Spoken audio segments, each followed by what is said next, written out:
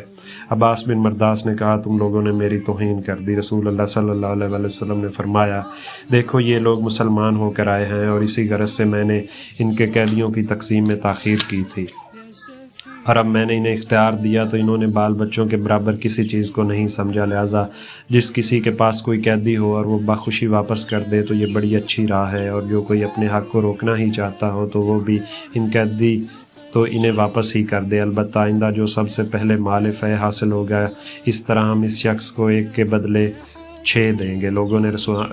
لوگوں نے کہا ہم رسول اللہ صلی اللہ علیہ وآلہ وسلم کے لیے بخوشی دینے کو تیار ہیں۔ آپ نے فرمایا ہم جان نہ سکے آپ میں سے کون راضی ہے اور کون نہیں، لہٰذا آپ لوگ واپس آ جائیں اور آپ کے چودھری حضرات آپ کے معاملے کو ہمارے سامنے پیش کریں۔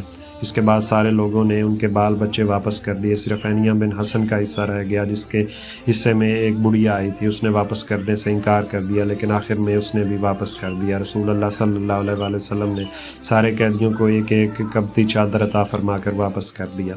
رسول اللہ صلی اللہ علیہ وآلہ وسلم نے مال غنیمت کی تقسیم سے فارغ ہو کر جرانہ ہی میں عمرہ کا حرام باندھا اور عمرہ ادا کیا، اور اس کے بعد عطاب بن اسید کو مکہ کا والی بنا کر مدینہ واپس ہو گئے۔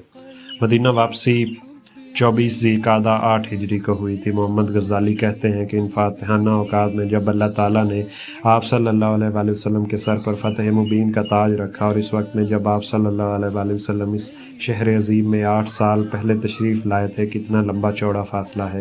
آپ صلی اللہ علیہ وآلہ وسلم یہاں اس حالت میں آئے تھے کہ آپ کو کھدیڑ دیا گیا تھا اور آپ صلی اللہ علیہ وآلہ وسلم امان کے طالب تھے۔ اجنبی اور وحشت زدہ تھے اور آپ کو انس و الفت کی تلاش تھی۔ وہاں کے باشندوں نے آپ کو خوب قدر و منزلت کی، آپ کو جگہ دی اور آپ کی مدد کی، اور جو نور آپ کے ساتھ نازل کیا گیا اس کی پیروی کی اور آپ کی خاطر ساری دنیا کی عداوت ہیج سمجھی۔ اب وہی آپ ہیں کہ جس شہر نے ایک خوف زدہ مہاجر کی حیثیت سے آپ کا استقبال کیا تھا، آج 8 سال بعد وہی شہر آپ کا اس حیثیت سے استقبال کر رہا ہے کہ مکہ آپ کے زیر نگی ہے۔ اس نے اپنی کبریائی اور جہلیت کو آپ کے پیروں تلے ڈال دیا اور آپ اس کی پچھلی خطا معاف کر کے اسے اسلام کے ذریعے سرفرازی بخشی۔ یقیناً جو شخص راست بازی اور صبر اختیار کرے تو بلا شبہ اللہ نیکوکاروں کا اجر ضائع نہیں کرتا۔